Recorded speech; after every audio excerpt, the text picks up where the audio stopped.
In our last topic, we saw that we want to show our physical and spiritual children by our example how to be a blessing to others in their lives. Jacob was given a blessing by the Lord, and he then gave a blessing to his brother. In this topic, we will see that Jacob promised he would come to Seir, where Esau lived, to visit him. Genesis 33:12-14 says, "Then Esau said, 'Let us take our journey. Let us go, and I will go before you.' But Jacob said to him, 'My Lord knows that the children are weak, and the flocks and herds which are nursing are with me. And if the men should drive them hard one day, all the flock will die. Please let my Lord go on ahead before his servant. I will lead on slowly at a pace which the livestock that go before me and the children are able to endure, until I come to my Lord in Seir.'" Here we see that Esau made a suggestion to Jacob. He suggested that they travel together until they came to the place where Esau lived in Seir. However, Jacob realized that it would not be wise for them to travel together. Esau only had men traveling with him, so they could travel rapidly. In contrast, Jacob had his family and young children, and his flocks needed to be able to spend part of each day eating food so they could stay strong. In addition, many of the animals in his flocks were nursing their young. As a result, Jacob explained to Esau why it would not be good for them to travel together. He said that his children were weak. The word translated weak means young, tender, or soft. The first use of this word in the Old Testament is in Genesis 18:7, where we read, "And Abraham ran to the herd, took a tender and good calf, and gave it to a young man, and he hastened to prepare it." A tender calf would be a young calf. The meat from a young calf is called veal because it is very tender and easy to eat. Jacob used the word in this verse to speak of his children. He had 11 sons and 1 daughter, and they were all 12 years or younger. It takes much longer to get that many young children ready to travel each morning, and they are not able to travel rapidly. The same was true for the animals that had young lambs, calves, or other animals. Jacob had been a shepherd who cared for the flock of Laban for 20 years, and for his own flocks as well as they developed. He knew what would happen if the men tried to drive them too rapidly. Many of the young animals would die if they were driven too rapidly. Jacob said to Esau, "Please let my Lord go on ahead before his servant." Here we see that Jacob continued to use words that recognized Esau as the older son and he as the younger son. He also said that he would come visit Esau in Seir, but he would come at a pace the animals and the children were able to endure. Jacob knew that the men would have to drive the animals because they would want to move at a rapid pace to get home. In contrast, Jacob would lead the animals at a slow pace with many stops along the way to give adequate rest to the animals and children. It was important to travel only a few days and then allow the animals to rest for a period of time before moving any further. Jacob had already moved the animals as quickly as he could to escape from Laban. Now they needed time to rest for a period of time before moving very far. We see that they stopped at Succoth, which was a few miles east of the Jordan River. Succoth was actually just a short distance from the place where they had crossed the Jabbok, and a good place to stop for a period of time before going any further. Genesis 33:15-17 says, "And Esau said, 'Now let me leave with you some of the people who are with me.' But he said, 'What need is there? Let me find favor in the sight of my Lord.' So Esau returned that day on his way to Seir, and Jacob journeyed to Succoth, built himself a house, and made booths for his livestock. Therefore the name of this place is called Succoth." Here we see that Esau made a second offer to Jacob. He offered to leave some of the men who had traveled with him to meet Jacob, to help Jacob and his servants drive the flocks. This would create the same problem because those men would still be anxious to get back to Seir. Seir was a mountain range south of the Salt Sea, or the Dead Sea, in the land of Eden. It extended from the Salt Sea all the way to the Gulf of Water to the south.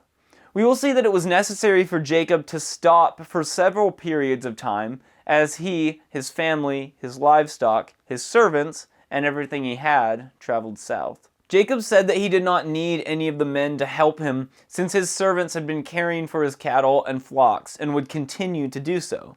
Jacob just wanted to know that he had found favor with Esau. He thanked him for the offer to help, but said he did not need the help. Esau understood, and so he and the men with him left that day to begin their return to Seir. Meanwhile, Jacob traveled only as far as Succoth for their first period of time. That was only a little over 5 miles from Peniel, where Jacob had wrestled with the Lord. When they arrived in Succoth, Jacob built a house, and then they made booths or corrals for all of the livestock to use at night while they were in that location. In fact, the name Succoth means booths. They probably spent an extended period of time in this location because it takes time to build a house and enough corrals for all of the animals. This area was also good grazing land for the cattle and sheep. The 2.5 tribes of Israel that later settled east of the Jordan River wanted to settle in that general area because they had a lot of cattle. The next move that Jacob and everyone with him made was to cross the Jordan River and to move to the city of Shechem. Because of the fact that Jacob had so many animals, the crossing of any river was a major project that probably took an extended period of time. Genesis 33:18-20 says, "Then Jacob came safely to the city of Shechem, which is in the land of Canaan, when he came from Padan Aram, and he pitched his tent before the city. And he bought the parcel of land where he had pitched his tent from the children of Hamor, Shechem's father, for 100 pieces of money. Then he erected an altar there and called it Elohoi Yisrael." The fact that these verses mention that Jacob came safely to Shechem means that even though the process of getting across the Jordan River may have taken an extended period of time, they were able to get all of the animals across the river safely. Shechem was located in the land of Canaan. The name Canaan means lowland because it is the area located west of the Jordan River and extended from the Jordan River to the Mediterranean Sea. God had spoken to Jacob when he was in Padan Aram. God had told him in Genesis 31:3, "Then the Lord said to Jacob, 'Return to the land of your fathers and to your family, and I will be with you.'" Once Jacob had crossed the Jordan River, he was in the land of Canaan. We see that Jacob pitched his tent near the city of Shechem. Jacob then bought the land where he had pitched his tent. This is the first recorded parcel of land that Jacob bought. Jacob later gave this land to his son Joseph, as John 4:5 says. So he came to a city of Samaria, which is called Sychar, near the plot of land that Jacob gave to his son Joseph. Because of what happened in Genesis 34, we read in Genesis 48:22, "Moreover, I have given to you one portion above your brothers, which I took from the land of the Amorite with my sword and with my bow." Jacob bought the piece of land where he pitched his tent, but later 2 of his sons destroyed all of the men of the city of Shechem with the sword. Jacob bought this piece of land from Hamor, the father of Shechem. One of the first things Jacob did after he returned to the land of Canaan was to build an altar where he could offer sacrifices to the Lord. This is the first recorded altar that Jacob built. Jacob had set up a pillar when he fled from his brother Esau and went to the land of Padan Aram, but he did not build an altar at that time.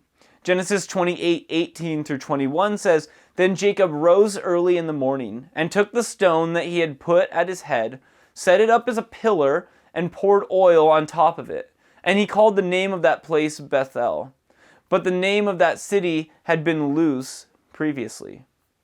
Then Jacob made a vow, saying, 'If God will be with me and keep me in this place, in this way that I am going, and give me bread to eat and clothing to put on, so that I come back to my father's house in peace, then the Lord shall be my God.'" Although Jacob made this vow, he did not offer a sacrifice to God. In fact, that vow to God was only a vow that God would be his God if the Lord brought him back to his father's house in peace. That peace had become real when he was accepted by Esau when they met after Jacob crossed the Jabbok brook. We learn a very important lesson from the name Jacob gave to his altar. He called the altar El Elohoi Yisrael. That name means God, the God of Israel, or a mighty God is the God of Israel. Here we see that Jacob used the new name that he had been given by God when he wrestled with the Lord.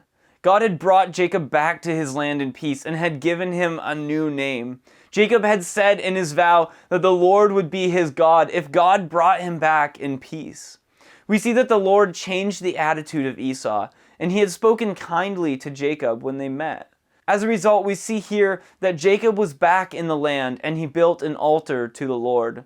The name given to this altar showed that Jacob recognized the true and living God as his God. Over the many years Jacob had been away from the land of his fathers, the Lord had protected and preserved him. Jacob had known God through this time, but now he was ready to worship God and began building a personal relationship with him. We want to help our physical and spiritual children realize that true worship means that after we come to the Father through Christ, we want to build a personal relationship with the Father and develop true fellowship with Him. 1 John 1:7 says, "But if we walk in the light as He is in the light, we have fellowship with one another, and the blood of Jesus Christ, His Son, cleanses us from all sin."